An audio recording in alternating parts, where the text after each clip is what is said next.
Hi, welcome to this year's 113 events briefing.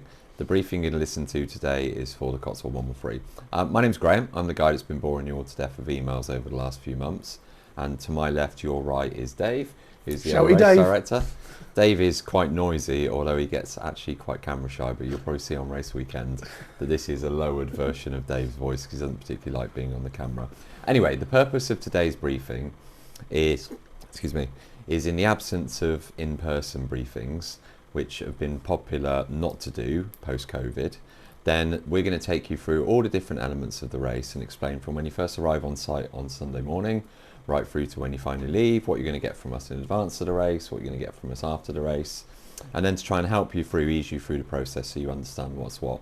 The race information pack, which I emailed out to you all a few weeks ago and we'll do again along with the email that contains this link, contains all the information you can need about the race. So anything on the day that you actually need is contained within the race information pack.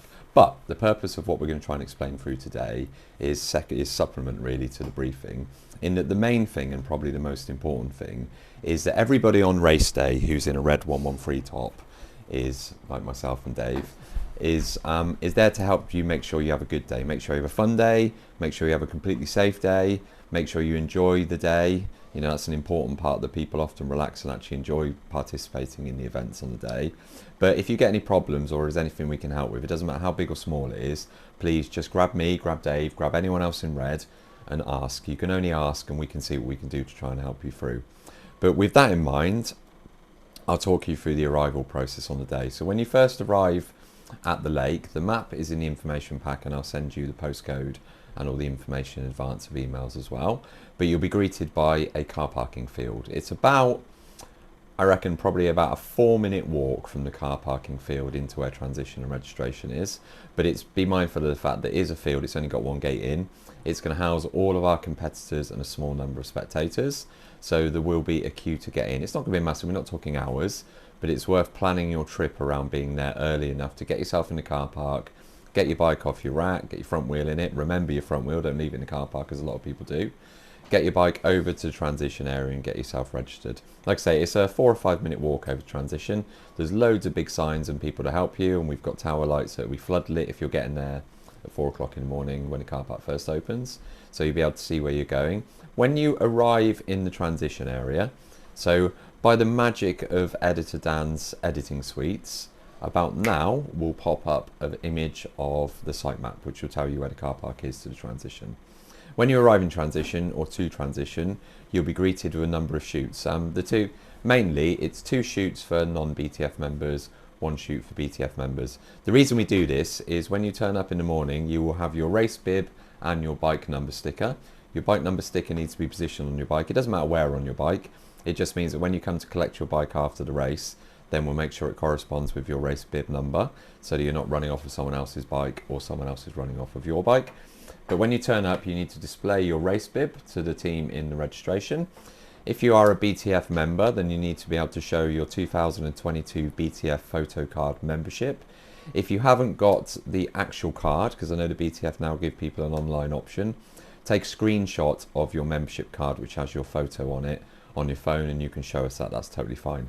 If you're not a BTF member, then you'll need another form of photo ID. So generally it's I don't know, it's a driving license or a passport or something else, which is an NHS card or something else which has got a photo on it. If you don't want to bring your actual ID, that's totally fine too. Again, you can take a screenshot of that on your telephone, or you can take a print of it or a photocopy of it and bring the paper version.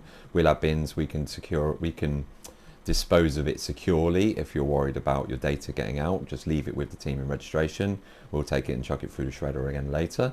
And then for non-BTF members, we have to, in line with the BTF rules, we have to sell you a BTF license for a day. So a BTF day license, as well as a load of membership benefits from the BTF, what it gives you is it gives you personal liability insurance. So if you're riding out on the bike course and you slip off in a corner and ride into someone else's Bentley, then that will cover you for that. So it's like a personal liability policy, but everybody has to have it. If you're not a member and you need to buy a day license from us, then we can sell them to you for £5 cash, which is what the BTF charge us for us. We can give you change, but we can't accept credit cards or PayPal or anything like that on the day, simply because there's not any signal down at the lake or where the registration is So it's £5 cash for your license. You will then be given a timing chip and a swim cap. The swim caps are all the same colour, they don't relate to any of the waves, so that you don't have to worry too seriously about those. Once you have those, you'll be given also a wristband, and you can make your way into transition where you rack your bike. So the waves and numbers email has gone out by the time you received it, or by the time you watch this video, so you'll understand which wave and number you are. So basically how the waves work this year is we were conscious that during COVID times we had to move to a rolling start. That rolling start was very, very popular. It's actually much safer from a statistical point of view to have people working a rolling start, but I'm aware that there is a very small minority of maybe 3 or 4 dozen people that still like the mass start format. So what we've done is we have a mass start which goes off at 5 to 6, and then from 6 o'clock we commence 6 rolling start windows. So you're either in wave 1, which goes from 6 to 6:10, wave 2 from 6:10 to 6:20, so forth and so forth, right through to 7 o'clock. The waves don't have any specific order, so you don't need to go in any particular order of your race number, but we'll have the guys at the start of the swim chutes or the wave chutes, which will set you off in about 2 or 3 second intervals, which will give you half a dozen meters or so on the swimmer in front of you. The swim is a single lap course, and it is marked out with massive buoys. We'll have a big map as you get into the lake. It looks very complicated in profile, but actually when you're in the water it's not hard at all. There's literally 5 left turns, 1 right turn, and they're marked out with different colour buoys. We've got 45 or 50 canoeists on the lake. They will guide you in the right way. If you start swimming in the wrong direction, you get whacked with an oar or dragged in the right direction. If you are a more nervous swimmer, then we have a couple of places in the lake on the course that you can stand up and take a break. The canoeists will allow you to signal to them that you want to have a break, and they will paddle over to you and you can hold on to the canoe. If you do have to hold on to the canoe, then hold on to either the front tip or the rear tip, because if you hold on to the side of the canoe, they'll be joining you in the water. I wouldn't recommend staying with the canoeists too long, because they are the world's most boring people and they will talk you out of life before you've even got to finish on. So, but anyway, they're there if you need to take a break. Once you finish the swim course, then you'll make your way out of the exit, the swim exit, which is a fairly shallow ramp. We've got guys there who can help you out with that, so don't worry if you're a little bit unstable when you go from horizontal straight up to vertical. We can deal with that, and you'll then make your way into transition. The bike course is 2 laps, and they are marked with bright red arrows. We'll show those, you'll be able to see them. We've got 270 odd directional arrows. We've got police, we've got traffic management company on the course. We've had 22,000 people go through our course now.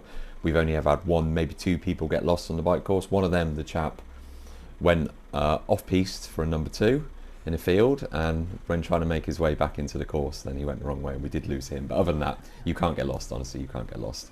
There's an aid station on the bike course, which is located on the side of the Latham Road, which is about 21 and 52 miles into the course.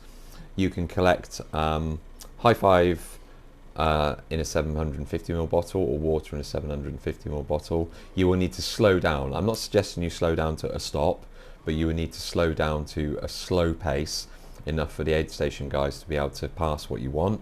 When you enter the aid station, you call out what you want and they will hold it out so you can grab it on the move. There's a bottle drop area before the aid station, so you can throw your bottle away.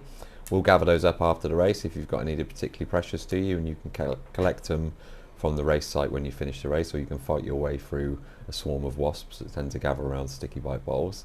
When you leave the aid station, then be conscious of the fact you are rejoining a carriageway, because the aid station's in lay-by, so you need to be able to give way, be alert and give way to traffic coming past, cyclists coming past. At the end of the second lap, then you'll dismount your bike and you'll head into transition again for the run course. The run course is 3 laps, and on each lap of the run course there are 3 aid stations. They're roughly equidistant, so you won't have too long between aid stations. There's a load of toilets that you can use on the way around, but the run course map and the aid station menus are all in the race information pack. After you finish the race, then you can come through the finish line. We've got no issue at all with people bringing family members, babies, wives, aunties, random bloke out the street, anyone you want across the finish line. All we ask is that you're aware of your surroundings, i.e. if you're going to stand on the finish line with 4 of you running down there at 1 mile an hour at, for example, 5 hours and 59 minutes and 50 seconds, be conscious of the fact that people may be sprinting to try and beat that time. So no problem with running down the chute with family members, but please just be aware of other competitors, or be courteous to other competitors. It's also worth pointing out that you probably want to make sure you grab your own child, because we had someone a few years ago who wrote to us in advance and said they wanted to bring their baby down the finish chute. They then ran into the finish chute, grabbed the wrong baby off the wrong lady and ran across the finish line with the wrong baby, chased by a very angry and surprised mother of the actual baby, followed by a very angry and not so surprised but very disappointed mother of his own baby and the baby. But anyway, you're welcome to do what you like in the finish chute. The race is yours there to make as you like, but if you get any questions or anything you want to have answers on, then just ask myself and Dave. Like I say, we're here to make sure you have a really fun day, you enjoy yourself, you get around safely, and you get from the race what you want to get from the race. So please just ask if you need anything. Other than that, that is basically it. Have you got anything else from your long Just string of remember, everybody, sentences, this Dave? is the quietest you'll ever hear me. On race day, I'm here for you, you're here for me. We're going to have a great time. So let's go for it, people. Looking forward to seeing you all. Cool, thank you very much. Cheers.